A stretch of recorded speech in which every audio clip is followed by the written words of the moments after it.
Woo!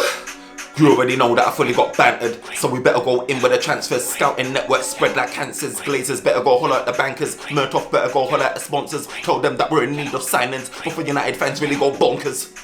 Woo! You already know that I fully got bantered, so we better go in with the transfers. Scouting network spread like cancers. Glazers better go holler at the bankers. Murtoff better go holler at the sponsors. Told them that we're in need of signings before United fans really go. Woo! Yo, this is the OT99 Banter Room where opinions are shared and smoke gets served. It's your boy Ferns and we're back again with another one, joined in another episode by NK. Look, today it is all about the transfer window rumors. Look, I've already done it, but I've moved on now about this final that we lost. NK, I've had time to lick my wounds. Yesterday's final, it helped a little bit, I can't lie, just for the fact that, not because, City, well, obviously, Manchester United fan wants to see City lifting trophies, but I think it helped because City can't use that whole treble thing. You know what I mean? Oh, we've got treble. They were trying to claim fake treble. You just know that they would have said it, or that they would have been like, oh yeah, but we've done it too. And we'll spend another decade or 20 years or whatever it is it takes to let them know that, your treble's not real. We'll just be having an argument. I even have people talk about, the Invincibles is more of an achievement than winning the treble or treble. Some people, it's just one of those things. I'm glad anyway that's squashed. But obviously it's a Man United show. It's about Man United stuff. So I'm gonna park that to the side in terms of the Chelsea City final, and I'm gonna talk about us. Look, our season's done. It had been done a while back, a few days ago, with that Europa League final that we lost. And then obviously, we read the rumors about Oli, after that final, he never had 2 hours sleep, and then he flew back to Manchester and is back to work. I guess the question remains is this, right? So I read that story, right? And I think the question for me was this is, why is it only now that Manchester United, Ole Gunnar Solskjaer, whatever, are flying back to be discussing sort of next season plans, discussing transfers? Because for me, if I'm saying, okay, I don't know about budgets, right? At least you can have scenarios, right? You have scenarios where you say, okay, if I end up with this amount and I don't finish in Champions League, this is what the budget will look like. This is what the planning needs to be. You know what I mean? Set yourself up for eventualities. I don't think, it doesn't even sound like we've done that, you know what I mean? And now we're entering on the back foot. And you see teams like Liverpool getting signings over the line. You see Bayern Munich. Real Madrid. Leicester got player over the line. Leicester? Did Bayern? Or am I just chatting? Bayern hasn't made no sense. Bayern got a new manager anyway, but Bayern got a perfect squad anyway. But Real Madrid done it already. Yeah. Barcelona done it already. It's big club mentality. You know what I mean? You're looking at these clubs and they get their they get their business over the line early, before the window's opened. And Man United need to do so much, and you know what I mean? And we've even done a lot of the work with one of them already that we're linked with so much, right? And still, we can't get. Everyone's eager to come, and it's just crazy. But anyway, let me know your thoughts on Ole Gunnar Solskjaer and the fact that he's only now starting to decide to do business for the transfer window. I don't necessarily think it's like his fault to begin with. I feel like across the season, he would have had kind of like the targets that he needs, because we always hear about it. Like I said, he needed a center back, a right winger, and everything. Like, I feel like he already know what he wants already, Yeah. And we already, right now, apparently we got like a director of football in place. Now we got a recruitment team in place. So if you have these people in place already, I'm sure they already know the kind of like the target that they want already, and they probably be scouting them already. So I feel like all those kind of things has kind of like been going on already. Whatever this meeting was about, maybe it's about, okay, these are the targets, so let's plan the scenarios, which should have happened some time ago, Because, and this is what I mean by the way Man United are running should literally, they need to just kind of find a different approach. All this business that we do late on does not benefit the team. If you got a director of football in place and you got a recruitment team in place, their job is literally to find players. So at some point in the season, I get that maybe sometimes you don't want to kind of like distract the team while the season is going on. But at some point in the season, you should be talking about transfer targets, give it to them for them to start doing the scouting. Whether this is like a budget meeting or not, if it's a budget meeting, I get that. To say, hey, you know what? This is the budget in place. We can start off by just getting that. But I feel like Oli needs to just be telling Allah, I need my players by so and so date, you know? And I feel like losing the final two go against him a little bit. It's all about what kind of bargain chips you got, you know? If you're going to say, hey, you know what? I've won this, you can see what I can do. So if you give me this kind of like money, I can do this. Then you kind of like go like more bargain chips. I mean, who you gonna go and tell like, hey, you know what? I need this and this and this, so I'm gonna work. You got a 1-year contract, so they don't respect you anyways, you know? It's about what kind of bargain chips that you bring to the table. And at the moment, Oli don't have no bargain chips. I don't know what he can probably say to like the board or the owners for them to speed up transfer. I really don't know what he can say to them, to be honest. I really don't. I mean, I think you raise a good point. But on so I'm going to deviate slightly on this thing. I'm going to go into Oli real quick, and then I'll come back to the transfer. So Oli, right? He didn't obviously get over the line. He's lost another opportunity to lift the trophy. Now, some say, you know, Oli's been doing this in terms of the same patterns in that game summarized last season, basically, in the sense that he didn't make substitutions when he should have made substitutions. You know, he went down to a set piece. He went down, you know, in the first half at set piece, easy conceded goal, mistakes. Couldn't break down a well-constructed team as well defensively. It's all of the signs that we've shown and all of the weaknesses that we've shown throughout the season. And I think the question remains, you know, would we have been happy or content if Oli won this season? Would that what difference would that have made for you as him managing your team? Well, first of all, it shows that there were kind of like mentality of them not being able to win something with this manager. It clears, of course, that is one of the biggest problems that people have had. Since Oli took over, it's always been a doubt about, can he take this club to where we want to be? Because the aim of Man United is not to make top 4 season after season. The aim of Man United is to be the English champions, you know? I mean, since I've been supporting Man United, we've only won the European Championship twice in my lifetime anyway, that I've actually kind of like fully enjoyed. 99, I didn't really enjoy that much because I was young. You know, 28 is what we enjoy. So the Champions League is something that, let's just say, we win it sometimes. It's not something that we do it a lot of the time, but the Premiership is something we've been used to, winning it year after year. And people have always doubted whether he's a man to kind of like just do that. So I feel like winning this kind of like trophy would have sent a message out there to like look like yes, I'm the guy to do that. I just need them to kind of like help me with like the right players, you know, because the best managers always do good with what they have.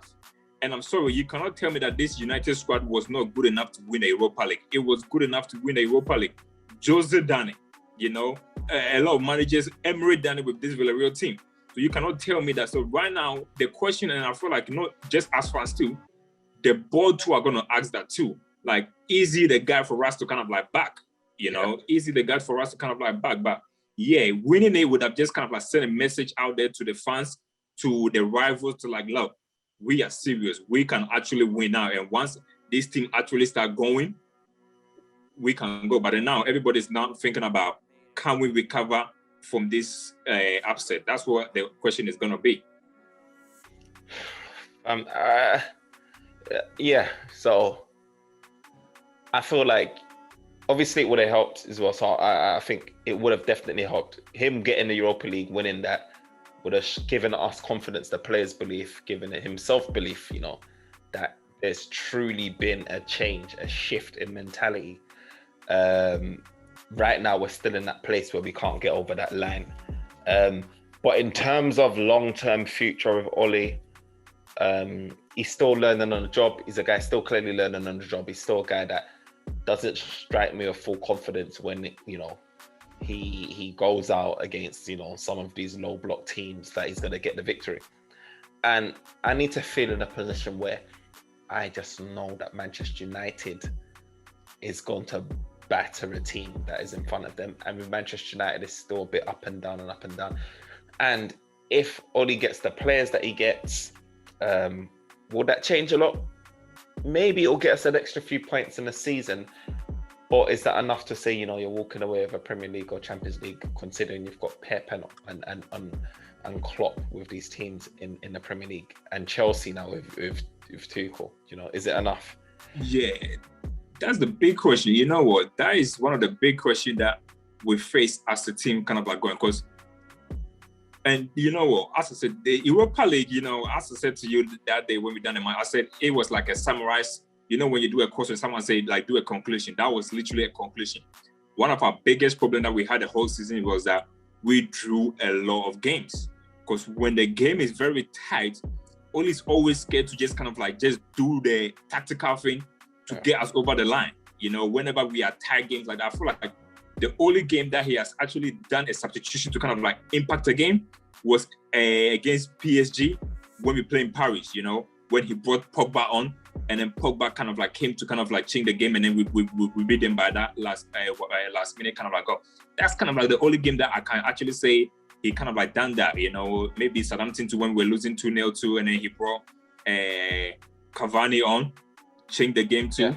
Same thing to West Ham when Bruno was on the bench, brought Bruno on, changed the game. So maybe that can also tell you too, and this is when they come in. If the board decide to give him another 3 years, they should know who they are getting embedded with. Oli is the kind of guy that he don't trust average players. He cannot get the best out of average players. And it shows in the final. He had a whole bench there that he could have changed, he couldn't.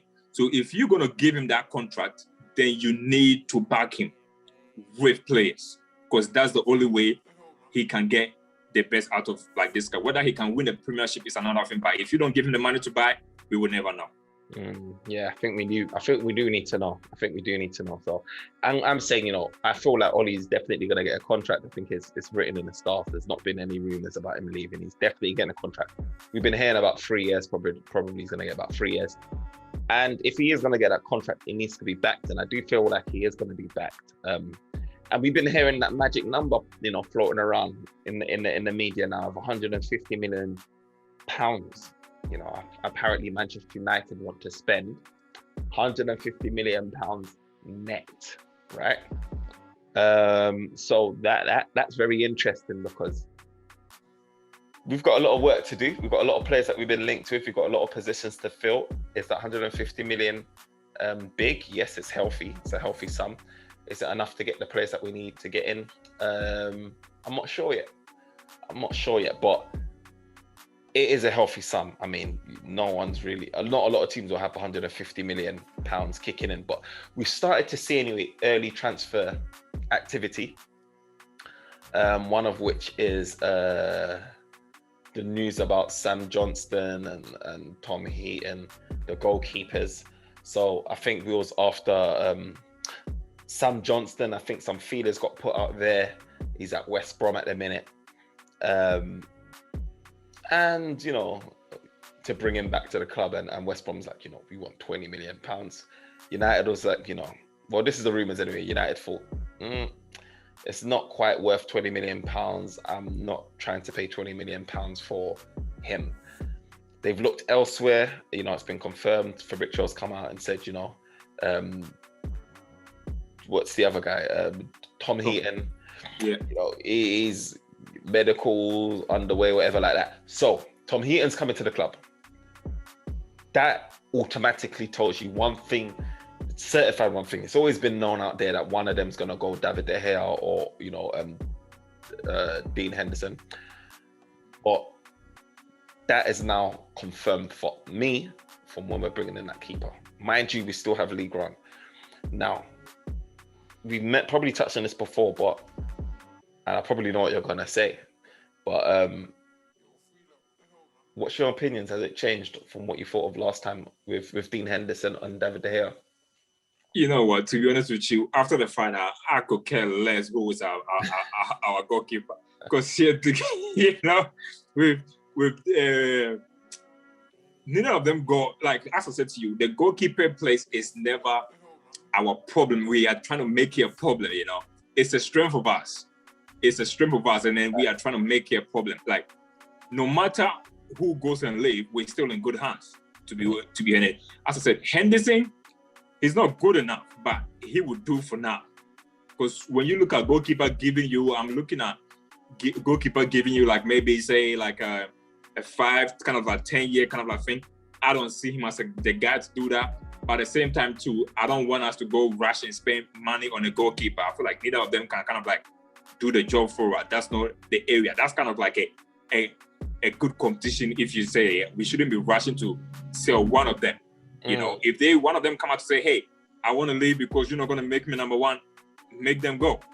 But we should not be out there trying to force one of them to kind of like go, if you get what I'm trying to say. We are, whatever happened, it's kind of like a win-win situation for us anyway. Tom is a very good goalkeeper. I've seen him do a few things like in Aston Villa. He's a good goalkeeper anyway. I feel like United, for the last like 10 years, we have never had a goalkeeping problem, you know. Even when De Gea was there too, our second goalkeeper, Sergio, he was a very good backup goalkeeper anyway. So we never had that. So we should not be making that signing. It just don't put a smile in my face, if I'm being honest with you. Whether we sign a backup goalkeeper or what, we don't need backup players. We need players in the first 11, not a backup player, to be honest. Yeah, and I do feel so. Obviously, he's a guy that's coming in and he's going to say, you know what, I'm accepting to play a bench role. But it's definitely giving me an indication that a goalkeeper is going to be gone. Got to be gone. And I don't know if it's going to be a sell or if it's going to be a loan. But one of them is going, and it felt like it was David De Gea going first, and then it felt like it was Dean Henderson going. Rumors started coming out, that Man United now want to keep David De Gea. Now it feels like the momentum shifted again, and now it's David De Gea that's leaving. But one of them is going to go. I feel like David De Gea obviously is the better keeper. He's got the world-class experience and all of that stuff. But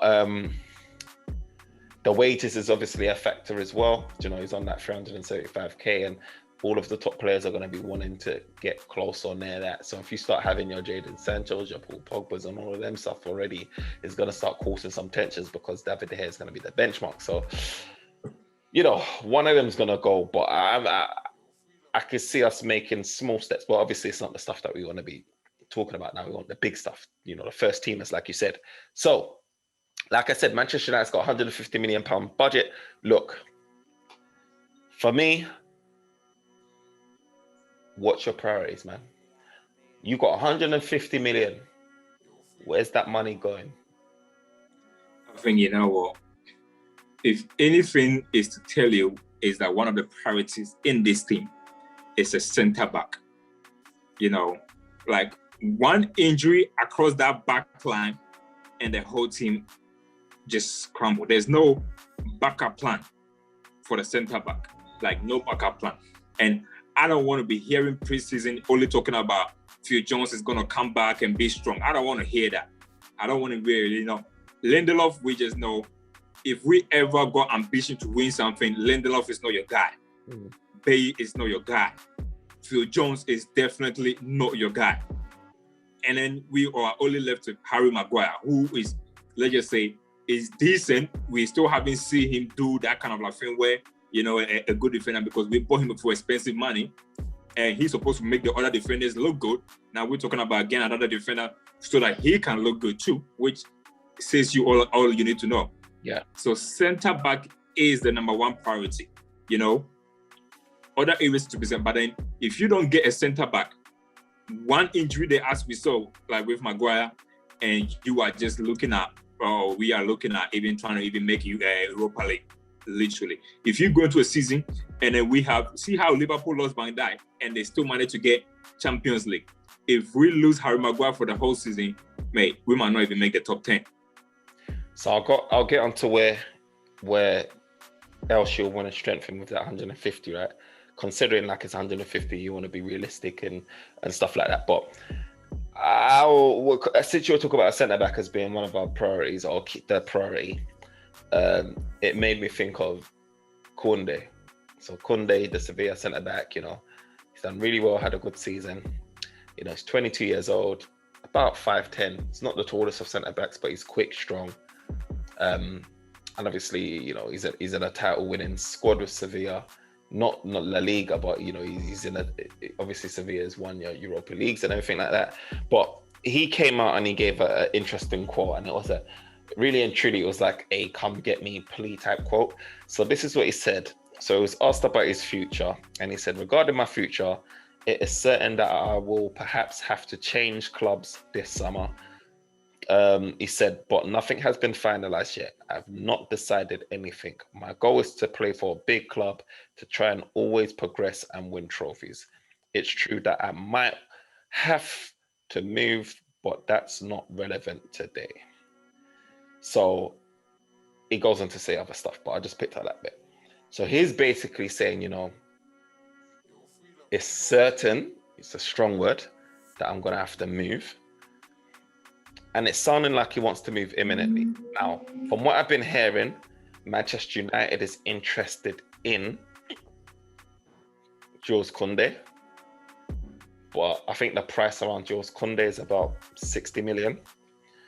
There's Rafael Varane, who's our number one target. Again, he's about 60 million quoting, but I don't know what the official price is going to be. And then there's Torres, who's, you know, it seems like a lot of our, our scouts have scouted Torres and thought, you know, he's a really good player, you know, ideal. And he's going to probably cost about 50 something million himself to get over the line, between 40 something and 50 something. Yeah.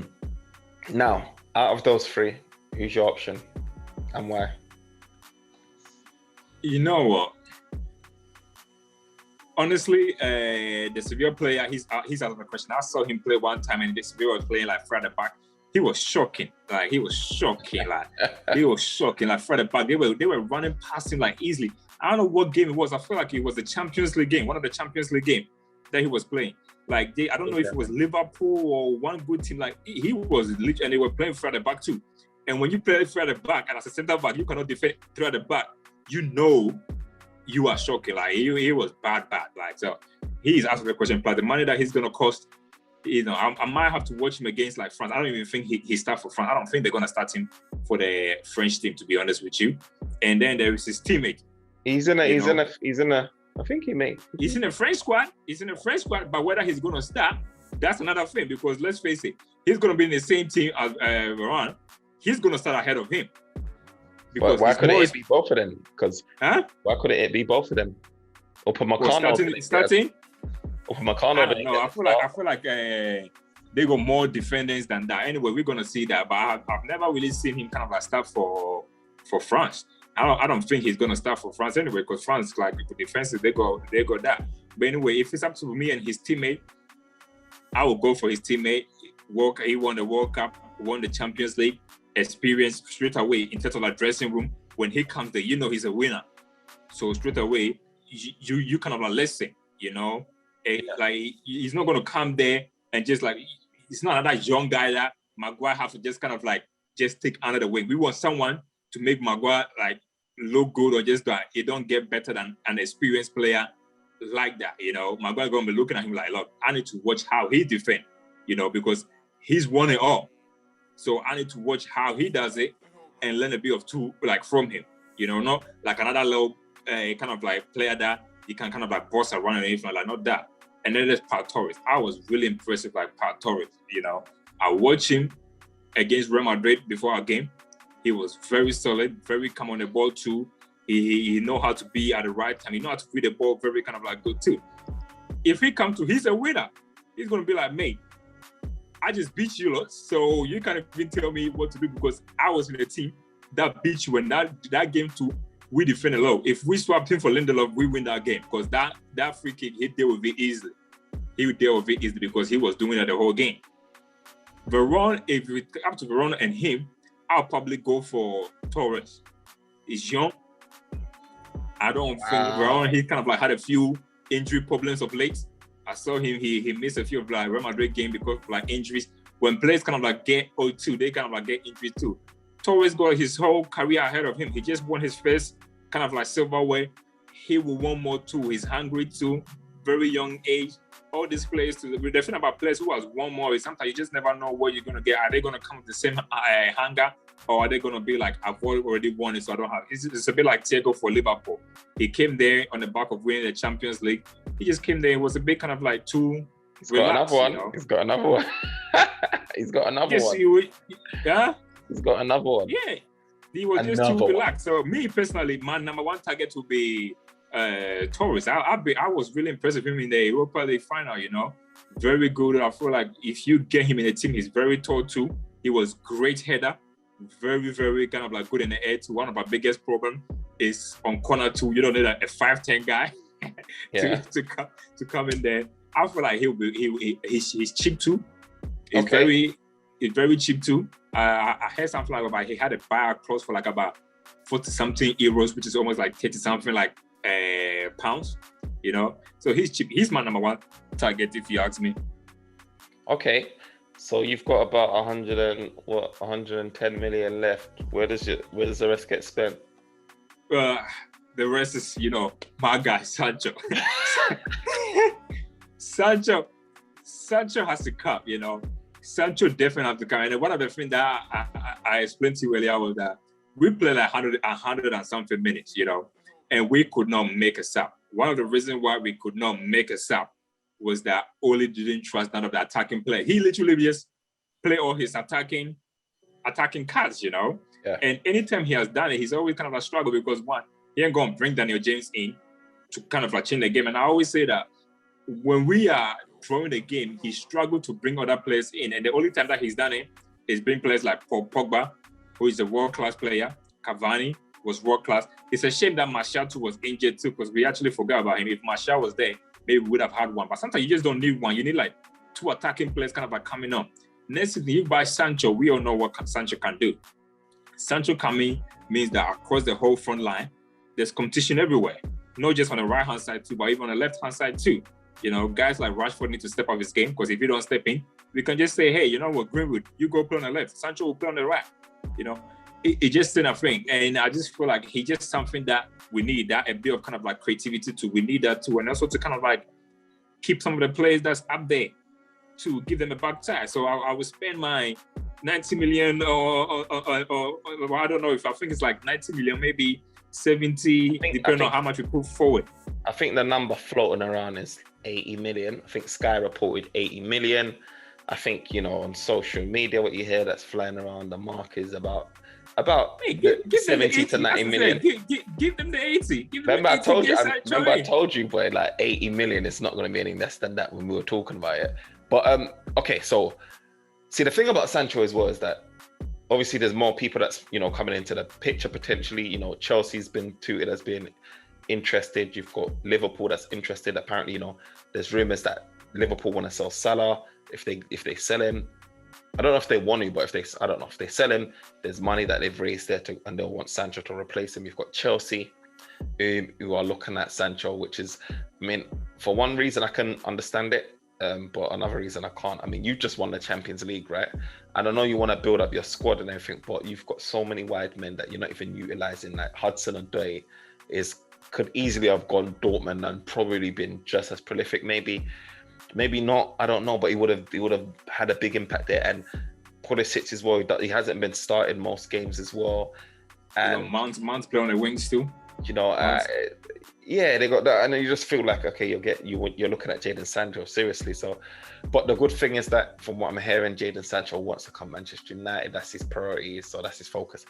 But okay, so you spent about 120 million. You spent about 80 million on Sancho. You spent 40 million or roughly on Pau Torres. So you spent 120 million. Look, you've got 30 million to play with. Who's the third person going to be? Man, we said Fred. They said net. So the thing about net is you can sell and add to that. I'll get to that. Usually, look. So I don't know if we have 30 million to kind of like spend. I will be looking at that Brighton player. Because for 30 million, I feel like we can get him for 30 million.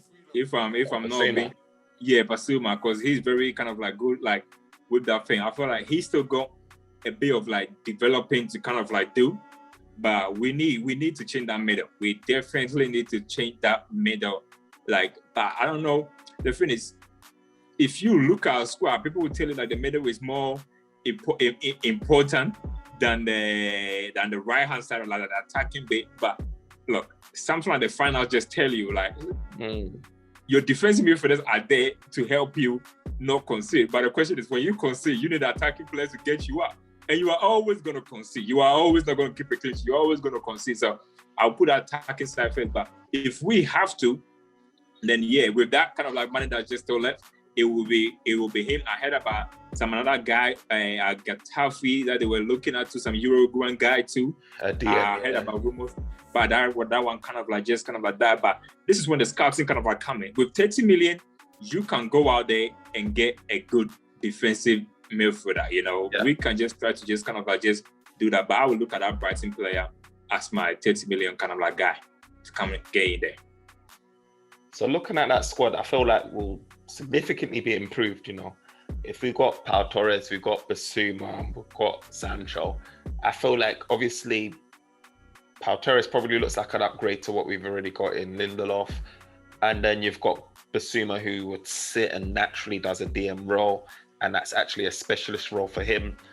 And he's got a lot of room for growth and development. But Arsenal, I think, are linked with Basuma anyway. But if Manchester United could easily take that deal if we wanted to be honest.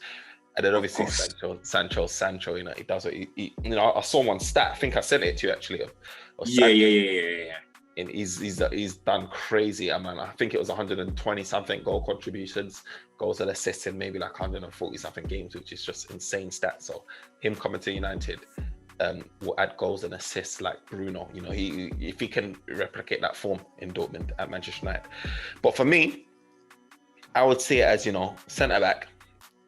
I done some thinking. I done some like got my FM out, went to the stats, done all of them thing there. And you know what? Really and truly, I feel like Pau Torres is decent, but I don't know how well that guy will do in the Premier League. Dealing with the physicality, I know he's got the height, the speed. I'm not 100% sure if he's got enough speed for the way that we need to see the big difference in the way that we want to play.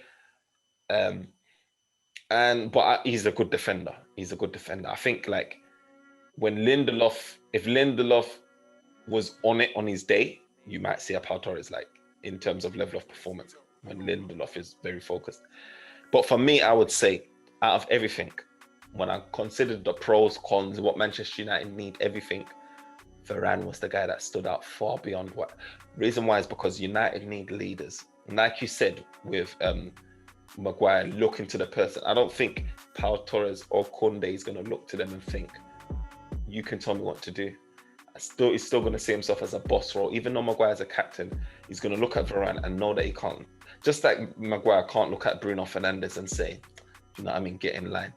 It's the same way Maguire's going to turn and look at the guy beside him, who's going to be marshalling that defense. He's going to be telling Maguire how to be moving. That's what we need. This guy's won God knows how many Champions Leagues, how many titles he's got under his belt, Varane. He's been in the game for ample amount of time. He is the perfect guy we need. We don't need all of these developing guys now, youth. I think we've got enough in the squad. I feel right now we need experience, guys that can do it. And I think Varane's one of them. On top of that, if you look at his attributes, he's tall, you know, he's like 6 foot plus or whatever he is. He's got speed, he's got awareness, he's good at headering the ball, he's a good tackler. Like he's the complete package, and he's 28 years and he won't have as much longevity as maybe a Pau Torres or Kounde. But what he does is give us what we need right now, and you know that you can get at least a good few seasons out of him at his peak. And I feel like Manchester United need that now. I don't feel we should be looking at taking risks. Any one of them is going to be a risk, but I feel like you lessen the risk by going for that guy that has got the know-how. In games that we had against Villarreal, Varane, some of the experience would make the difference. Secondly, in the midfield, obviously Sancho, that goes without saying. So Varane's going to cost 60 million, Sancho's going to cost 80 million. You're already, you know, on 120 million. That one's sort of like done. Like I said, with Sancho, what he brings is insane. His goal contributions is nuts. And people even said that he had a bad season. So imagine if he had a great season, Right. You know what I mean? He got like 16 goals or something like that, and 16 goals and something like 60. Yeah, double figures, man. Double figures, and he started off slow, but he picked up, and he finished his season on a high. So obviously he'll be welcome, and we need that creativity from Sancho, man. I don't want us to be linked to all of these Haalands, and I'm kind of giving it away now. With my third option is going to be a DM, like you said. I think the third option of the 30 mil is going to be a DM, and it's difficult to get. See, Basuma for me is a guy I'm thinking is probably not ready yet. He's not. But with that money, that's the only one you can get, to be honest. I don't see no other one else. Maybe AC Milan, let him keep who's the guy that's on loan there? Yeah, let him, because I don't think he want to come back anyway. So you make him keep him, and then you bring like what do you call it? That your guy that you've been looking to get so bad. Kessie, innit? Yeah. I mean, there's not really, unless we've got that really good scouting, there's no one. We're looking at that, what's his name? The West Ham guy, Declan Rice, is obviously overpriced. I mean, I'm seeing silly figures from 80 million to 100 million and stuff like that. They've even said that it's gone up now, his price tag. But yeah, 30 million, obviously Basuma probably fits that price tag. But I don't know. For me, if you're going to get Basuma, I'd rather say you keep Scott McTominay and just keep playing him or Fred, because I wouldn't see the difference. But I know Basuma sits and he's specialized in that role. But that performance that I saw that Scott McTominay against Villarreal, the performance he put in made me think if he performed like that with that much passion, consistency, we'll have a different midfield. With Fred, we're looking at Fred, who was really doing well with Pogba at one point, and then even Matic was doing well at Pogba at one point when we went on this unbeaten run. You think like these guys, obviously, Matic ain't got the legs, but I just feel like Basuma wouldn't come in right now and be that guy. Yeah. And that will stress me out, because we're going to have another season where the midfield's very important. The midfield wins you the games, man. It's very important. And we can't just have another youngster now and just trying to, just to tick a box and keep the fans happy, if you know what I mean. Right. See, you know what? With Scott McTominay, the way he played in that final, that's how his game is. That's how his game is. Fred too, naturally, Fred game is supposed to be a guy who sits. Fred is a guy who sits. But we got the formation that we play, we ask the midfielders to be a box to box. And that's where the problem kind of like comes.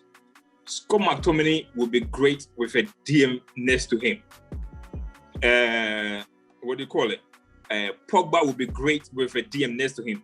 Both of them cannot play together. Scott McTominay and Pogba cannot play, because both of them like to go forward.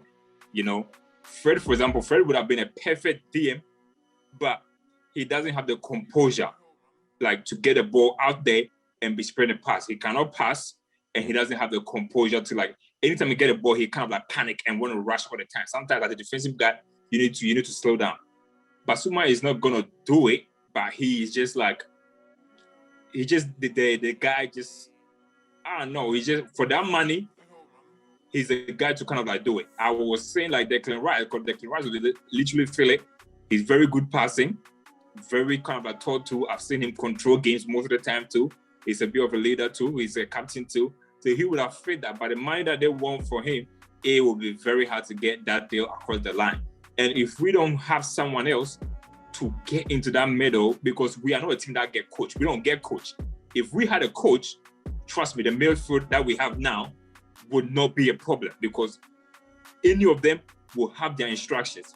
If you realize our midfield here, when Matic play, he played differently to have Scott McTominay play or have Fred play, because these players play according to whatever ability that they have. They don't play by instructions that their coach give them. And that's why we always play differently with different things. Pogba, when he gets into that deep role, he's confused because he doesn't know whether he's going or whether he's sitting. Same thing too with McTominay or Fred. They don't know whether they're going or they're sitting too. And that's a big problem. If you don't have a coach, you have to go get someone who literally is naturally can do that job. And that's where your Declan Rice do that, because naturally that's what the kind of like job that he does, literally. You know what? The more people talk about Declan, first of all, I thought Declan's not all that. But then the more I see Declan, I feel like Declan could be like a Matic in sense where he's not the fastest, but he can collect the ball from the defense.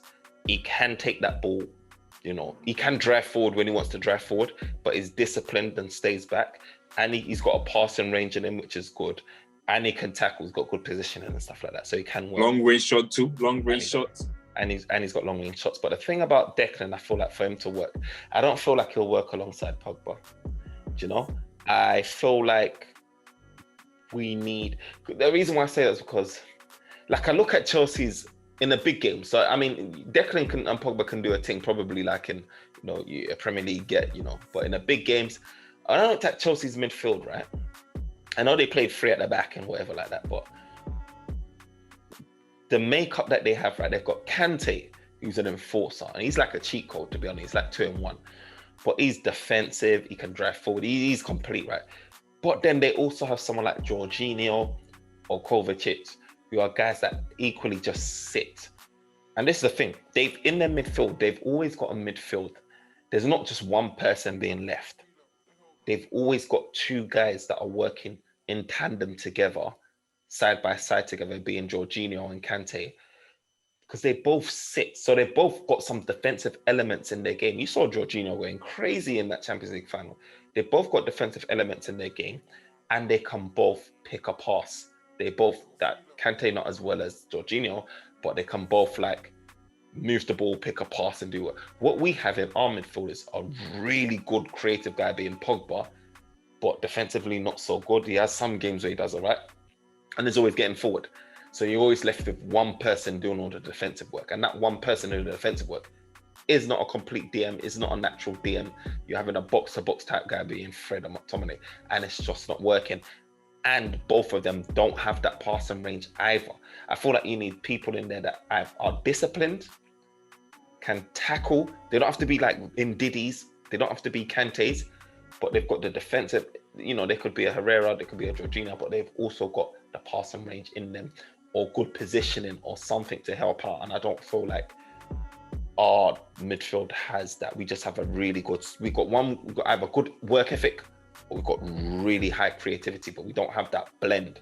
We don't have that balance.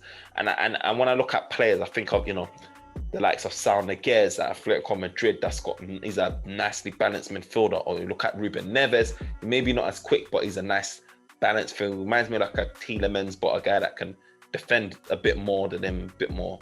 You know, I just feel like, do we need to start looking at these guys? So two players that can give you a bit of both, help with the balance. Yeah, I don't see the finish. I don't really feel like, I feel we need a player like you know, Jorginho. We need someone like that. Because the thing about, we need someone like that. We don't necessarily like even need like a proper like clamper. We just need someone who can get the ball from the defense and start the attacking move. Like literally just start, so that Pogba doesn't have to come in deep to get that ball, if you get what I'm trying to say, you know? Because let's face it, Maguire, for example, he likes to hold on to the ball. That when you get a chance and you watch the final game, you're gonna see that all our defense, all that we were doing was that the center backs always had the ball. Yeah. And when they had the ball, Pogba, for example, you don't want Pogba coming right close to the defensive guy to collect the ball just so that he can just spread the ball. You don't need that from him. You just need that kind of like guy. When Pogba played good, he played good against like Pele. Pele get the ball and just say, hey, you, go up there. Pogba, people should be finding Pogba, not Pogba finding people. You know? So we need that kind of like guy just there, like your junior kind of like guy, you know? That's why I say like Declan Rice kind of like guy. We don't necessarily, if you just get someone that can just dictate the play, because that's what we don't do. We don't know how to dictate the play. Like the finals, you had guys like Bruno Fernandes coming all the way deep to get the ball because they don't trust the guys there to get a ball and just like, because Pogba don't want that thing. Pogba don't want to come and get a ball from the defensive guy. That's not what he want to do. You know, when he play in France, Kante does it. Kante is not a guy to just do the big passes, but he does the simple passes. Kante will get the ball, boom, and then spread it. Let me go run. Let me go there. Let me look for Pogba. Get the ball, boom, give it to Pogba. Pogba we just need that guy. You know, Fred would have been the perfect guy. But the thing about Fred is when we try to play from the back and you give him the ball, he panics so much. Holds on to it too long as well. He panics. The thing is, those kind of like guys, when you play from the back, before they get the ball, they already know what they want to do with the ball. McTominay too is not good on the ball like that, so he's scared to also.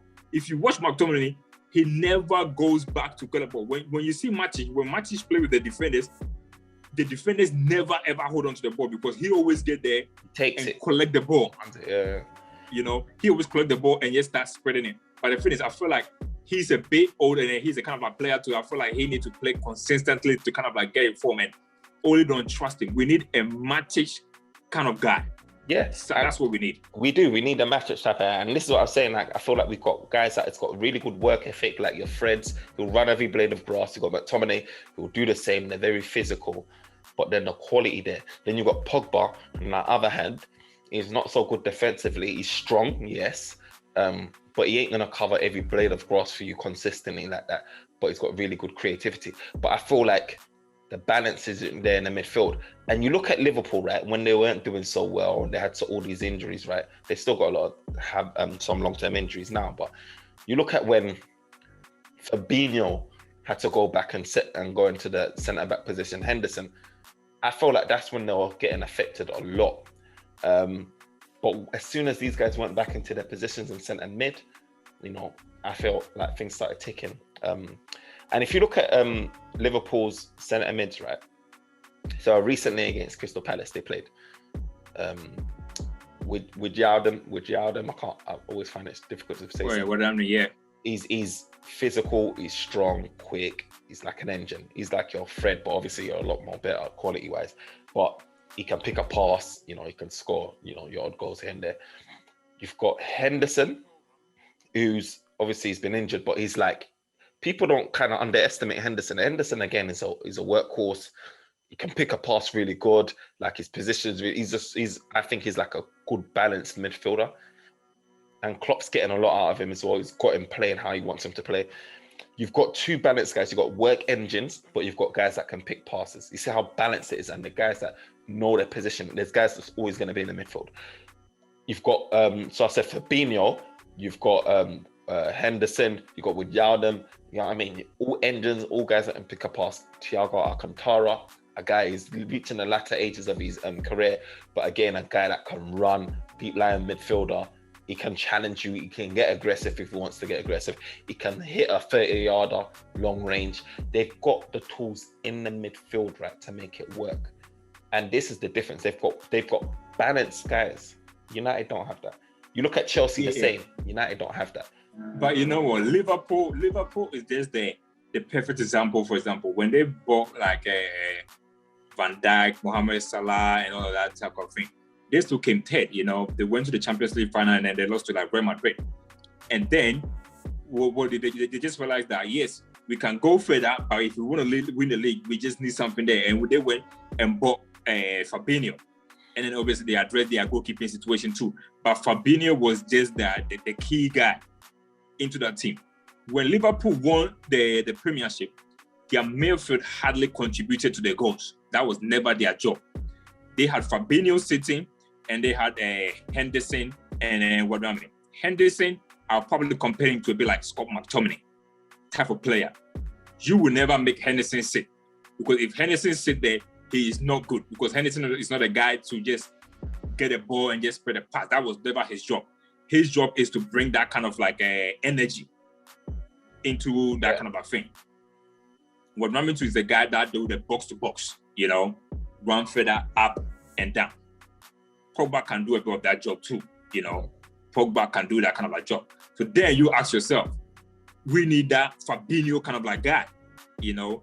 But we cannot play the way Liverpool play, because obviously we got Bruno playing that number 10 role.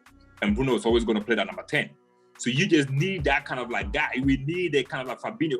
Fabinho is very key for Liverpool. You said it, when he went to defend, they lost that thing in the middle. Thiago was not that kind of like guy to just do that, because they lost a bit of that kind of like energy in there. You know, we need that. And I feel like, I don't know, they should be scouting to find a kind of like a cheaper opportunity, because if we don't address that position, we're going to go back to the same old thing. Because when we, you know what, the Europa League, yeah, when it was 1-1, if Oli took Scott McTominay off and brought Pogba on, I tell you what, we would have won that game.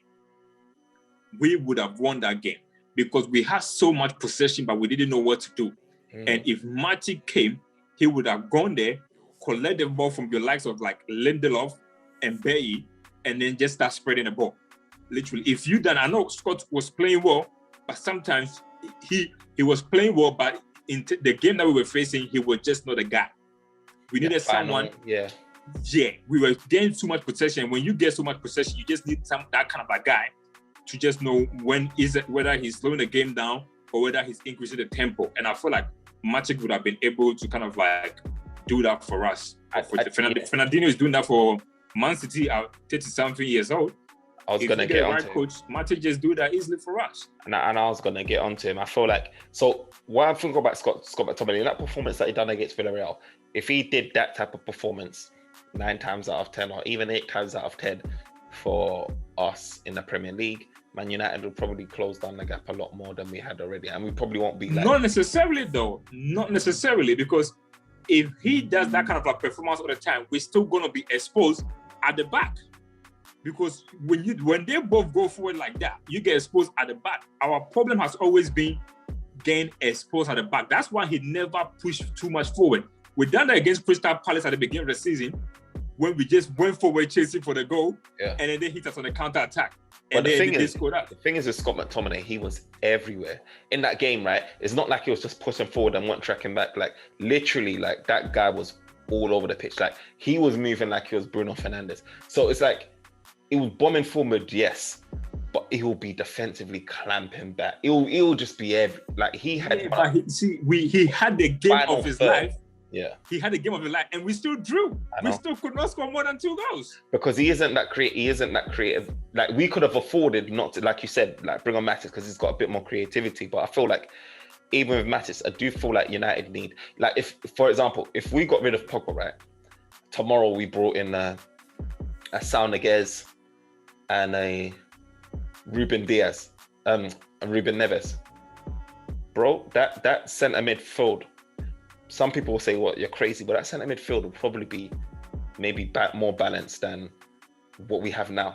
Do you know what I mean? Yeah. Probably be better than what we have now, even though we are losing a World Cup winner in Pogba. You know, even if we had something like that, it just needs balance and people that are ever present. I feel like we've always had a hole in the midfield for a very long time. Right. Ruben Neves is also he's also another guy. I feel like taking my public game too. He's another guy too that we keep forgetting too. I didn't really quite know how well he gone with Wolves this season because they have a very kind of like indifferent season. But we need those kind of like guys that would just take the ball and just kind of like help us just do that. And if other teams start to kind of like counter us too, they will be the first person there to just stop that attack, you know, do the tactical fouling, you know, the dirty fouls that kind of players do. They just kind of like just do that. Scott McTominay, as I said, he had a good game, but the way he was playing too, he could not find your Bruno, you know. He could not find your Bruno. He could not find your Pogba, your Cavani. He could not find that, and you need that. This is why I say, like, we need a DM that's got a bit of both. One that can defend but also can spray a pass. If you look at the teams, the consistency of the top teams that I've just mentioned, in being Liverpool, City, you know, even Chelsea and all of these ones, is like they've got a DM that, like, look, they've got, whether it be Jorginho or Kante. Kante is a beast. He's in his own lane. But even Jorginho, he can do that defending and he can also pass. You've got Fabinho, he can do the defending and he can also pass. And these are quality guys. Then you've got your cities. They've got Fernandinho, now they've got Rodri rating in the background. But, you know, Fernandinho's another guy that can also pick a pass, Brazilian, obviously he can defend. United has just got Scott McTominay, Fred that can't do that. And then you've got Pogba that's driving forward, and it leaves that hole in the middle for someone that's not a specialist in defending. And then on top of that, we've got centre backs that are not the fastest, and then it creates all of this holes and gaps. And I just feel like, I know that we talk about centre backs and stuff, but our main priority for me will be that midfield. United's midfield is so far behind the top 4, whatever it is. It's unbelievable. Yeah, you know what? And that position, you know, the thing about United is when it comes to transfer, we never addressed like the position we need. We've been looking for a defensive midfielder for God knows how long, since We were trying to get Kounde when he was coming to Chelsea. We've been looking for, since Carrick left, we have never had a defensive guy for a very long time. And Carrick was one of the guys. Carrick wasn't the best of tacklers. He just knew how to kind of like control games. And one thing people don't understand is the best team that have done well. Real Madrid have Casemiro. That's why they won a lot of the Champions League. Barcelona have Busquets there. Man City had Fernandinho. Chelsea got Kounde. Leicester got Ndidi now. These are the guys that help you play. And if you don't solve that kind of like position, you will never be able to play. Because the job that they do like a 10-man job. They help the defense and they start the attack. And they are so very, very, very key. And until we address that kind of a position, this team will never, ever, we should forget about winning the thing. This season, we need to sign 3 world class. If they can get Declan Rice, Sancho, and either Varane or Pau Torres, mate, we would do wonders. We would let's think the wonders. I think so as well. I think our spine's too weak. When you're talking about Lindelof and Maguire and centre back, and then you're talking about Fred in the middle, the spine's just nowhere. We've done really well to be second, but it's nowhere near strong enough. And you sit back and think, like, I can understand why we're not getting to the places we need to get with getting over the line, because we're just the players.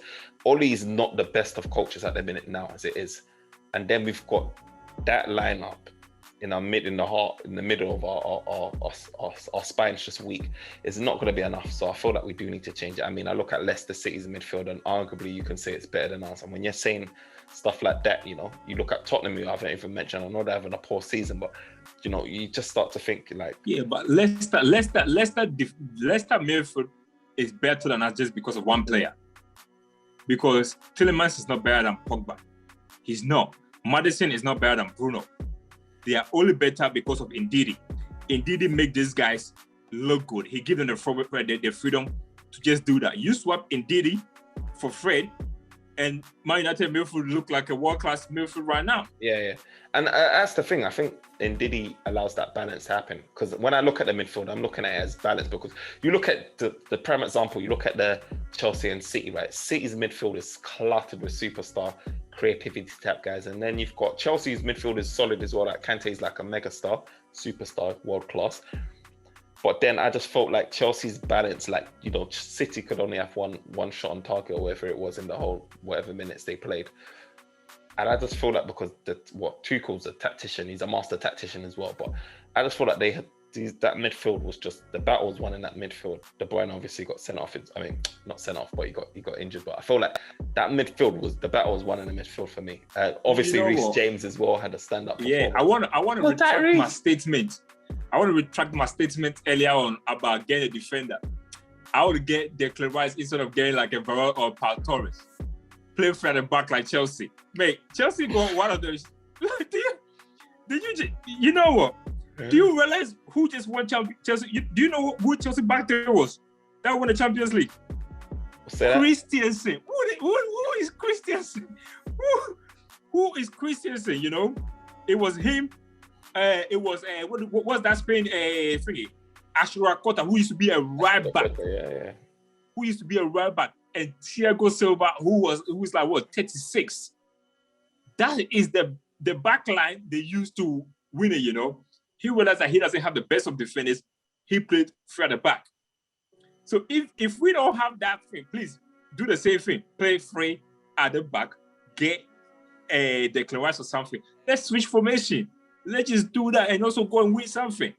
But like I say, you need a guy that knows what he's doing to be playing those. Otherwise, we'll just be getting battered and being exposed. But we did with the finish, and this is the problem I got with Man United and the thing, because last season we didn't trust their defense good enough last season when we used to play the big games, we used to play free at the back, and then Luke Shaw was shipped in there to play free at the back to get good.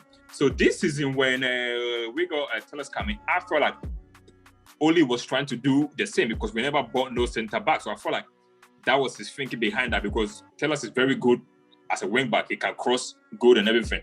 So I felt like in the big games, he was going to go back to the free at the back to give us more balance. Because if you saw this season, we were so shocking when it came to the big games. Shocking. I feel like some of the big games, the only team that I think we played like 4 of the 5 big teams, and we lost literally all of them because only lost his touch in the big games, you know. And he need to start going back. I feel like he need to start going back to playing that free at the back using Luke Shaw. Yeah, for the big games, using Luke Shaw to go in there and then play Torres over there. Just be creative. Like he dished that kind of thing that served him so well. Like last season where he used to switch through the back for the big games and then we used to do so well. He kind of like stopped that and he needs to kind of like go back in doing that, to be honest. Yeah, I think when we strengthened and got maybe like Bruno and everything like that, I felt like he started going toe to toe with these teams and he forgot about his counter-attacking play, and our counter-attack is one of our most dangerous attributes. You know, we got the pace in Martial, Rashford, and you know Greenwood as well. We kind of ignored that. We kind of ignored the counter-attacking thing. We felt like, you know, we've got Bruno and Pogba now, let's test this out. And it never worked for us. It never worked for us this season. So I do feel like we need to go back to that. But you know what? Let's talk about the outgoing. So obviously United's got a hell of a roster that needs to go. Bro, but you know, from the ones that are looking most likely that I've been hearing about is Dalot. So Dalot, you know, I'm hearing AC Milan want to sign him. They're interested in him. I'm thinking maybe we can get like, you know, 10 million euros, maybe. I don't know, 12, maybe 10 to 15 million euros. You know, get him off the books. You know, then we've got Lingard, obviously, is going to be probably one of our biggest outgoings. He's probably going to generate a 25 million, maybe, hopefully, or something along those lines. So you're probably on like, you know, 35, you know, million. And then we've got, he was the other, one of the goalkeepers as well that's going to go. I don't know if we're going to drum up some money or not, but that could, if we do get a sell, you know, you'd hope to get at least something like maybe 40 million or so. So you're already talking up potentially 65, 75 million of good cash. And we haven't mentioned guys like Twanzade, who could potentially go. Yeah. We haven't mentioned guys like Andreas Pereira. He may equally also go. I don't know if it will. No, not cool. He's definitely going. Probably for free. Toss that guy away. Savage life. You know, and we've got guys like Mata, we've got guys like Matic as well, who's been linked to teams like Roma or Benfica. That could be maybe like, you know, a couple million euros, maybe 5, less than 5, maybe for the Mac. Daniel James to sell him. Dan James as well. I don't know if he will be a sell or on loan, but he's good. So United, not long. We're selling. That guy don't have a future. They just sell him. So United could potentially, you know, if you sold Dan James, for example, you could potentially get like, we paid what, 15 million from you. You could potentially get like 10. You know. Yeah. Now he's a World International now. Okay, we can get 20 million for him. We can get 20 million for him. Whatever it is, just sell him. He can go to sell him too. And I don't think Man United's going to be able to do all of this business in one window. Maybe some may even leave in January, the winter window. But Manchester United could certainly drum up probably close to 100 million if everything went well and aligned perfectly of extra cash. So you could be looking at a team, a transfer window, amazing. I don't know if this Murtough guy is going to pull it off in all of this new reconfiguration of the board to be able to put it off. But United could potentially have somewhere between 150, maybe 200 million pounds to spend if it all goes well. Yeah, and you see, the thing is, it could be like that, but one of the biggest problems, which I'm kind of like scared of, is that most of our players are on like crazy wages. And the thing about crazy wages is that a lot of the teams will not just do, and then some of the players, we've got a lot of the players in our team that are not ambitious anyway. Like Phil Jones will happily sit on bench for the rest of his life. And why Phil Jones got a new contract as to today, I still don't get my head around it. He could have gone for free. Phil Jones has been at Man United for almost 9 years. I don't remember what he's kind of like done. And I don't think he will ever come and even play good. Ever. You know, he's another player too. I mean, who's going to buy Phil Jones? He's on wages. He's on injuries. So guys like that, we cannot sell him. So the only thing we can do is loan him up. Yeah. You know? No prenup. Andres Pereira too is 1-2. I don't know how much he's on, but whatever he's on, none of these kind of like Spanish team or Italian teams are gonna buy him because I don't even think he wanna like lower like his wages too. And I feel like he's lost his ambition of trying to play for Belgium because Belgium don't even want him anymore because I feel like he went on a loan because he was trying to get into the Brazilian squad. Who? Andres Pereira. Is he? He's Brazilian. I know he got called out for the Brazilian squad a few times, and that was one of the reasons why he went on loan because he felt like he was just so good. But he had his chance. And he was poor. Like when Bruno came in, we saw the difference in having a good number 10. He had his chance. He got to go too, you know.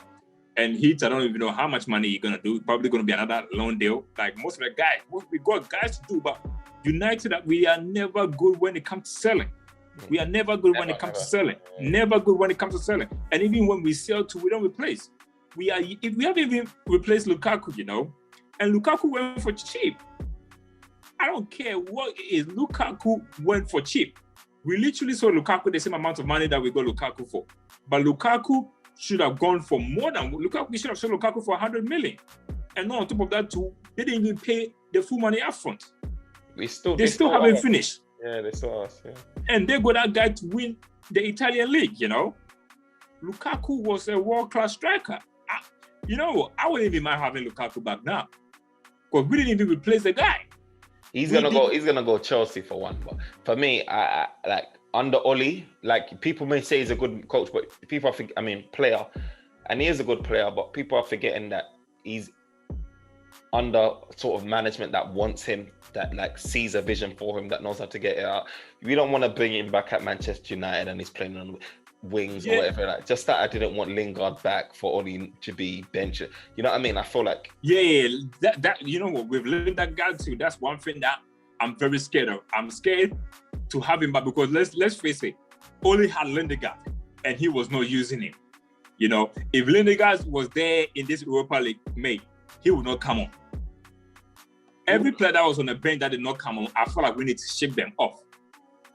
Because Oli don't trust them. Yeah, Matip gotta go. Mata needs to go. Like, you know, maybe the young one, they're going to get another chance too. But them old guys that never come on, they should go. Lindegaard, I hope we don't give that guy a contract. I really hope we don't give that guy. If we give him a contract, it means that they're just doing that just to sell him.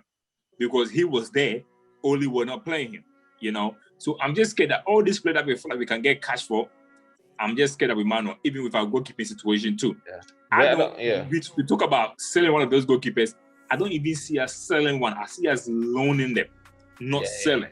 Yeah, I can see that. I see us loaning them because with Henderson, we just gave Henderson a new contract last year. They will not want to sell Henderson because naturally, Henderson being English too should be worth at least 50 million. No club in the Premiership will pay 50 million. No club in the Premiership are even desperate for a goalkeeper. Number one. You know, no club will be desperate. And the ones who know the goalkeeper will not pay 50 million for Henderson. So the best thing about Henderson is for him to go on loan. So we got cash, but mate, I will be surprised if we even make 50 million from player sales. I will really be surprised if we do. It'll be interesting. I just have a feeling United's going to stick with Henderson. I know Solskjaer already said he's going to be our number one. So unless he's going against what he said, he said Sanchez was going to play a big part. He saw Sanchez. No, Oli's a liar. Don't listen to Oli. For some reason, when it comes to English players, like these homegrowns, it's a different vibe. But you know what? You're right. I do feel like there's going to be some loans. I do feel like there's going to be guys where we loan with an option to buy, and you know, all of this structured type of payment. So, but I do feel like there's money there to be made. Yeah, maybe not all up front, but in the best case scenario, you've raised yourself an extra, 70, 80, 90, 100 million. The worst case scenario, you've raised maybe 40 million out of all of those players, but 40 million, and then the rest that gets topped up over the, you know, course of time, whatever, it's still better than, you know, you still got rid of huge wages, you know, deadwood, created space for your youngsters to come through, created, you know. Right. And I feel like that's what we need to do. I feel like it's more important getting players off the wage bill than actually getting some of the money for them. Because like someone like Mata, for example, he is on good wages. Players like that, they always, you know how the United always do, they always like, even Sanchez. You know, Inter Milan never really paid no money for us for Sanchez, you know? No money for us. We literally just gave it to him for free, like, hey, you know what? take him so that we can get him off our wage bill. When is the last time he played? Is he still playing for them? Like, I know he's that. He still play for them. I saw him play for them. Whatever happened, he still won an Italian medal, you know? And he's one guy that deserves it too, because he was a world-class player at Arsenal. I think actually he won something at Barcelona anyway, so he already won stuff anyways, you know? But he still played, and he lowered his wages for Inter Milan. You know, he lowered his wages for that. So I feel like we're going to have to do similar with matches, for example. We might end up giving him away for free, or just getting, like, say, 5 million euros for him, because nobody is going to pay big money. Like, you only get one or two clubs like looking to want him too. And the longer you play hardball to get, the longer these players are going to stay there. And they're not going to go nowhere, because the guys are going to be comfortable just doing what they're doing already, not playing, because most of them don't really care about playing, to be honest. That's what we've created. I'm telling you, they're comfortable to just collect their pension, a lot of them. They're not making up a big fuss, so I agree. But final point, just to wrap this up. So the big man himself, CR7, you know, there's discussions about his future. I'm not sure if it's had already or not. I know they made Champions League, so it's probably good for Cristiano Ronaldo, because I couldn't see him not playing in Champions League. But there's been rumours, you know, that Manchester United could potentially do a Pogba Cristiano Ronaldo swap deal. Do you see that deal being feasible, viable? Would you want Cristiano Ronaldo to come Manchester United again and light stuff up? Do you think he's past his prime or whatever it is like that? Or do you think he could? You know what? I'm going to be honest with you. If they can do Ronaldo Pogba swap, I'll take it. I will take it, because look, Pogba ain't signing no contract with United. Fact. He will not renew his contract. If Pogba will wait until July to see what United are bringing to the table, because his agent already said it. Pogba want to win, like, titles. So he will be interested to see what players we bring in through the transfer window. Bringing Bruno there was a big relief, because he saw that, look, Bruno came there, kind of like took a lot for the team to doing well. You get another 2 quality players there too. You get like a Sancho, and you get another kind of like quality player, then he will do that. Pogba is not going to sign the contract until late in the transfer window. And I feel like the board will panic, because one thing they don't want to do is lose him for free. They will not lose him. Either he goes in July or he go in January. One way or the other, Pogba is going to get sold. You know, and I feel like they would rather make a 70 million than not make no money at all. They can probably do the Ronaldo swap and get a bit of cash for that too. And if that's the deal, they will do that. Ronaldo, mate, he's old, but Ronaldo coming straight away, he guarantees you 20 goals. Say whatever you want to say. Ronaldo guarantees you 20 goals. Stay fit most of the time too. And guys like Rashford will not be there trying to take people on. Because Ronaldo will give him one dirty look, and look, he's going to stop craziness. Ronaldo is a winner. He's a bit like Bruno. When he don't win, he moans, you know? He moans. Everybody game naturally just kind of like step up too. Pogba, I feel like with Pogba in the dressing room, the players are more relaxed towards him now. And I fear that Pogba is also starting to accept the fact that United might not win what he feel like he needs to win. So now he's going to be like, you know what? If we win it, we win it. If we don't win it, yeah, that's good, because I still got my Italian medal anyway. I still got my World Cup medal anyway. And if he goes and win the European Championship too, he's relaxed anyways, you know? He is relaxed. Maybe he just needs to win the Champions League. And because of that ambition alone, he will not sign the contract. He will not sign the contract. So my thing on the whole Cristiano Ronaldo thing is I could not see that happening. Even if it was a swap. Reason being is because of his wages. So Cristiano Ronaldo's on crazy amounts. I think, you know, I don't know if it's Neymar. I don't know what the list is, if it's Messi, Neymar, or Cristiano, whatever the list is. But I know there's some of the top earners, and Cristiano's probably not far from like somewhere between, what's he on, like $1 million or something silly, something. Yeah, but we should get him for free, mate. We were giving Sanchez that same wages, to be honest with you. Ronaldo's much more though.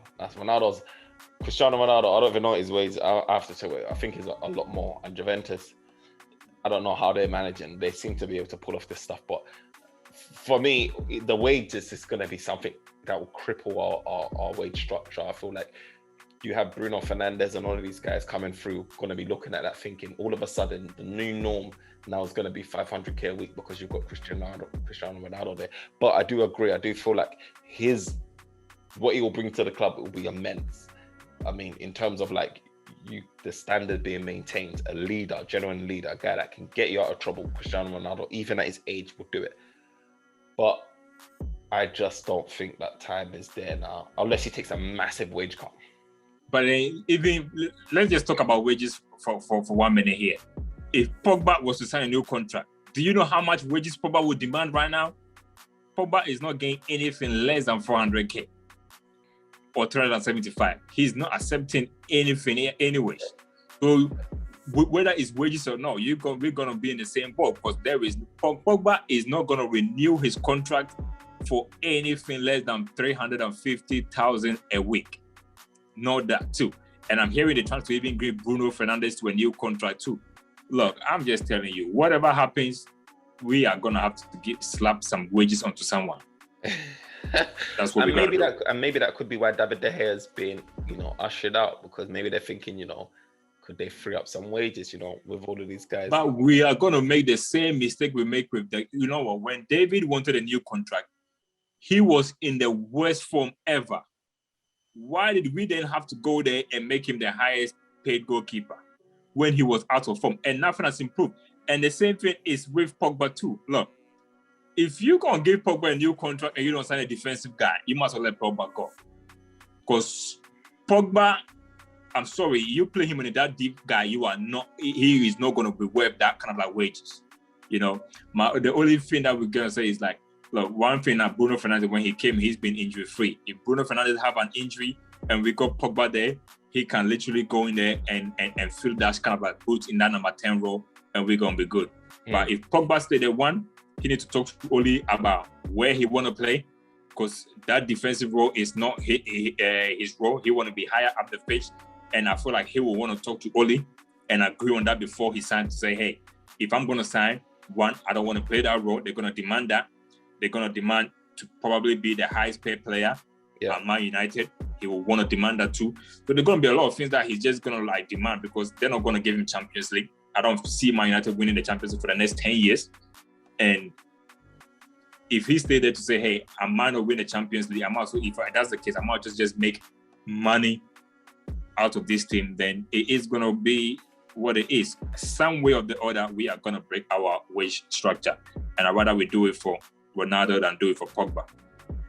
Look. You've heard it from us. Look, we gave our opinions on the matter at hand, which is the transfer window, the signings, Oli, a bit of everything, to be fair. We touched on a few topics. Look, for me, I feel like it's going to be one of our toughest summers. It seems like we've got money. It seems like the Glazers are committed to spending, obviously, for whatever reasons they've got. But for Man United fans, we want to see the players come in, but there's a lot of work that needs to be done. Well, whether we're going to get it done all in one sort of summer window, I don't know. I feel like it's going to trickle over to January potentially, but there's certain key positions that we need to fill, and that is, your Sanchos, sort out the goalkeeper position, get your centre back, get your DM, sort out Lingard's future, etc. Some of the headliners. So we got to hope and see, the window's coming up close. Obviously, we've got Euros coming up as well. So it's exciting times, man. It's exciting times. But you know what? This is the OT99 Banter Room, where opinions are shared and smoke gets served. Out.